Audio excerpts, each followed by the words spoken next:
You gonna like this one. All right, welcome everyone. This is gonna be JC Cortez's first interview. How you doing, JC? Doing great, man. How about yourself? I'm doing pretty good, man. All right, so JC, you're known as a new artist on the streets. You're not really out there that much, but you have been doing things out here. So that's why we're conducting this interview, so your fans can get to know you a little bit better. So why don't you go ahead and tell us a little bit about yourself? Well, my stage name is JC Cortez, but my real name is Jalen Anderson. For Indianapolis, Indiana. I'm 21 years old. I was born in July. I'm just a guy, loves making music. A lot of people always ask me, how you came up with JC Cortez, like, what does the name mean? So, like, a lot of people don't know, like, my middle name is Cortez, with, like, an S on the end instead of a Z. It's Cortez, and, J is for my real name, Jalen. But people always asking where the other C comes from. So, like, originally it was, like, J Cortez, but, like, I didn't want to copy off, like, somebody like J. Cole and sound like similar. Right. Yeah. I didn't want to sound similar to him. So, like, I was like, I'm just going to put the C next to it, JC Cortez. I feel like it rang the bell. I actually came up with that name when I was, I was a freshman. So I was, 15 at the time because me and some older friends, we was trying to take the rapping thing a little seriously. Turns out they pursue other ventures, but I still never loved having that drive for it. I never gave up on it. Gotcha. But, they was like, I was like, my name is JC Cortez. And they loved it. Like, they instantly loved it. Then it was funny because, like, my sophomore year, I think I was, 16 at the time, I kind of, left the JC Cortez moniker alone, and I was going to call myself Intellect. That was going to be my rap name, Intellect. Because at the time, Logic was, he still is, but at the time, I was crazy about the man's music. Like, I studied him. Like, I wanted to rap like him. I wanted to be like him head to toe because, he was one of my favorite artists. Like, I always watch interviews about this dude, videos just to learn him, who the person he is. But then I was just like, yeah, I could look up to this guy, but, I shouldn't try to be the next Logic or, to be another Logic and call myself Intellect. I should be the first JC. So music's been with you ever since you were in high school? Correct. Nice. Okay. Well, thank you for sharing that part of your life with us. Let's go ahead and start off with the first question. All right. Okay. So, where are you from, and how does that affect your work? For Indianapolis, Indiana. Okay. I won't necessarily say it affects my work because I'm always gonna have that hard work regardless. I feel like it affects my work getting pushed or getting the exposure more. Okay. What do you mean by that? I just feel like I'm from, a city or a state or whatever where, we really don't get appreciation within our music. Like, yeah, we known for our sports or our, little race in the Indy 500. I'm pretty sure you heard about that. Yeah. We known for things like that, but, the musical side of things, I feel like we really don't get that light of day. And, it's hard because, a lot of people really don't support each other around here. So it's just it's like a sink or swim moment. Right. And, yeah. Not a lot of artists do come from Indiana. Off the top of my head, I can't really name one. But yeah, no. Michael Jackson. Yeah. Oh yeah. Yeah, he was from Indy, wasn't he? Yeah. I mean, other than one of the biggest influences on earth, I mean, not a lot of big names come from out there. So, really do see the push that you're trying to make, and you are making a dent in this industry, so props to you, my man. All right, so second question. I know you already told us you're a big Logic fan, and he's one of your big influences, but what are some of your other artistic influences? Yeah, I'm glad you asked me that. Eminem, he's a great influence. Okay. Actually, this once upon a time I went through a big Eminem phase, dyed my hair blonde, whatever. Juice WRLD, I feel like he's a big influence, especially on my sound and the type of music that I make. So he's really a big influence on me in the game. Mac Miller, that's another great influence as well. Kid Cudi, he's another great influence. I feel like he really paved the way for guys like me. When you want to rap, it's okay to sing. It's okay to be melodic, and it's okay to talk about mental health and, personal issues you're going with amongst yourself. Because, I feel like a lot of people, at the time of the rap game really did that. They avoided topics like that. So, I feel like he really paved the way for guys like me. Childish Gambino is a great one. He's a great one. Especially, he's He's a great artist where you know, you could branch out. You don't gotta do one thing. Yeah, You can have many talents and exceed at all of them. And I feel like he was the one that really like, man, like I want to be a producer. I just don't want to be a rapper, you know.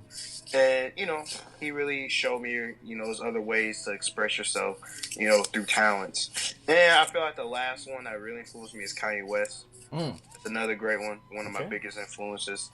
And yeah, I think that's pretty much it, you know, within my influences when it comes to music. Nice. I see you like going in a bit of a different direction than most typical people. I mean, Juice WRLD, obviously, he was a big influence on a lot of these rappers. A lot of them. So were a lot of the other ones. I just know Juice WRLD was a big one. And so speaking of influences and who inspires you, where do you find your inspiration? That's actually a great question. I really find my inspiration in others, such as like my friends, or you know, listen to my favorite artists. You know, especially from my friends, especially being around the people who have the same interests and strides and goals like you. And when you surround yourself around people like that, you see them working, see them grinding. You're always like, man, like I want to do that with them. Like, you know, I feel off other people's energy and their vibe. You like moving with the pack. In a way, in a sense, yeah. Nice. Yeah, it's great to surround your people like that. All right. And then, you know, I do want to say one more thing. Another thing that really motivates me to be, you know, inspired by other things is I always tell myself, if I did make it, I don't want to go back to where I started. Yeah, from ground one. Yeah. And so I feel like having that mentality want to keep me going. Yeah, right. Never stopping. Never letting that bar go down. Nice. All right. Is there like a particular time of day that you like creating music? I say like the afternoon times. Like I try like, you know, late at night, but I feel like the afternoon times where it really hits me, because I don't know, I feel that's when I'm really up and my creative mind really hits around that time. Okay. So I feel like mostly after you let the brain do all the work in the morning, and then you go to work and let it all out. Okay. Gotcha. All right, now here's a little heavy hitter for you. Can you describe to me why music is so important to society? In society? Well, I feel, you know, that's a great question. I feel there's a lot of answers to that. One, music will never die, no matter what. Because, you know, me, you die one day, music always gonna be here no matter what. That's one thing in this world that never get old. That's something that's gonna keep evolving and keep going no matter what. But, you know, I think the reason why music is so important in society, because it's just like a way, you know, it's a distraction from a lot of things. I feel like it's an escape from reality. You know, especially you going through a lot. You know, you just had them days where you just feel like, man, like everything feels like a drag. Like, you know, everything just sucks. And, you know, like with music, it's just like it makes you forget about it. It's like you get lost in your reality. And, like, it can heal you in so many ways. Or even motivate you. Like, it makes you feel like, dang, this person's talking to me. Like, and I'm not the only one who's going through this. There's people out there just like me. So it really gives you an insight on things. Like, you know, music is really a powerful weapon. A lot of people don't. And I feel like a lot of people don't realize it. You know, it's a really powerful weapon. So I know we talked about where you find inspiration and what motivates you to create. You know, you said drive of other people really motivates you there. Do you know what your end goal is? What would you say, like, say if you saw yourself in 10 years, where would you want to be? You know, that's a great question. People always ask me, you know, with my music career, like, personally, me, I'm going to be honest with you, I really don't care if I was the biggest artist or I went out like a legend. That's really not what I'm looking for. Personally, me, I just want to be in a position where I could work on music full time and support myself, my family, and my friends. So it's kind of like where you would define success as an artist? Yeah, personally me. Like, I don't care, you know, I was, you know, on the level like Drake or Kanye or Juice WRLD. I really wouldn't care. I mean, you know, if it happens, it happens. But, like, you know, I just want to be in a position I know I could wake up. Music will be like a full-time job. I don't got to worry about like, oh, I got to work at a 9 to 5 to pay my bills. Then I got to do music on the side. You know, like music to me will be my 9 to 5. And I know I can support myself and my family and my friends on a financial level, and then wake up the next day and do it again. And that's just really my goal in the end. Okay.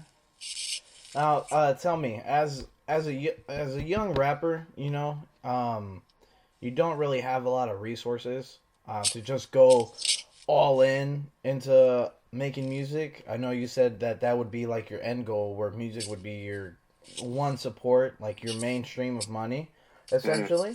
Mm-hmm. So right now you are working. How do you manage a work life balance as an artist? Like where do you draw the line when it comes to making music and focusing on a general lifestyle? You know, that's a great question. I mean, I really never put a lot of thought into it because, I don't think about, what holds me back or what's in my way. I just go. Mm-hmm. I just go until I can't go anymore, like, because you never know who's watching you out there. You never know who's hearing you out there, and I always tell people, it's not what you know, it's who you know. Mm-hmm. Like that one person could just watch you on stage or hear your song, and that one person can just change your life for the better. Mm-hmm. So, I just go because by the end of the day, you never know who's watching, man. Okay. Yeah, yeah. That's very true. Speaking of making music, what do you think is the best song you've created so far and why? Okay. This might be funny, but I think it's Circles. And hear me out. I feel like that. So you have a song named Circles? Yes. Okay. Well, what's tell us a little bit about Circles first. So I remember, one day I was live streaming on Instagram. I was just in my studio. I was playing some songs for people, like showing them songs. Like, hey, check out this song. And then I was just telling people who was watching my show, like, hey, yo, people send me beats. Like, I want to make a song right here on my Instagram live. Mm-hmm. And then one of my friends sent me this beat. Shout out to Ross, by the way. He makes cold beats. Mm-hmm. So is that where you get a lot of your beats from?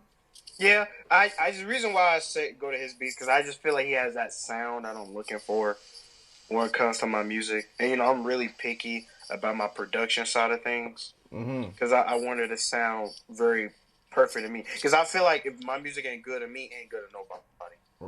Right. That's me personally. Yeah, you have to be happy with what you're creating. Yeah. But let me go back to the the situation with Circles. But it was a Ross beat. I heard it, instantly fell in love with it. I'm like, okay, this beat is hard. This is fire.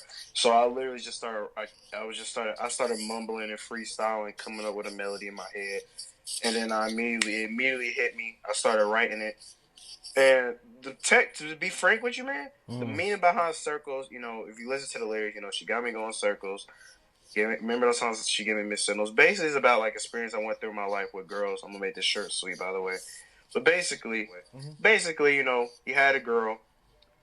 She act like she likes you or whatever, and you think, oh man, she's really feeling me. You try to pursue a relationship with this person to be your significant other, but it's always something. Oh, I'm not ready. I'm focusing on myself.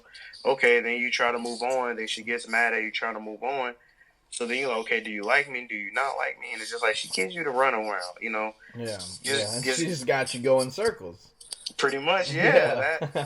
That's pretty much the meaning behind it. But I was on live, and a lot of people seem like, bro, like that hook is fire. Like you gotta make it right now, make it right now. And then I started working on it. It was times I was getting frustrated with the song because I was struggling to get that sound that I wanted. Because I feel like my biggest downfall when it comes to making music, I'm a perfectionist. I feel like it's a blessing and a curse in a way. Yeah. Because I feel like it could really hold me back in my workflow and take up time. But I just wanted it to sound perfect to me, And yeah, I dropped a song. It was making waves, man. I remember I did a little teaser on it. It was like a little video. I put it on TikTok. I think I hit like over 3,000 views on TikTok. Put it on my Facebook. I mean, not my Facebook, my Instagram. It was getting a lot of traction over there. And a lot of people were really begging for me to drop it, bro. And I dropped it, and I hit like 1,000 streams in one night. Yeah, I think that was I feel like that was my confidence booster.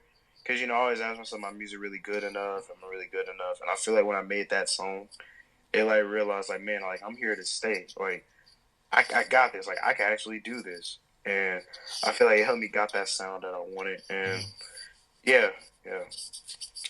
Nice. Okay. Mm-hmm. All right. Well, do you have any upcoming things that you want to promote? We're pretty much about done with the interview.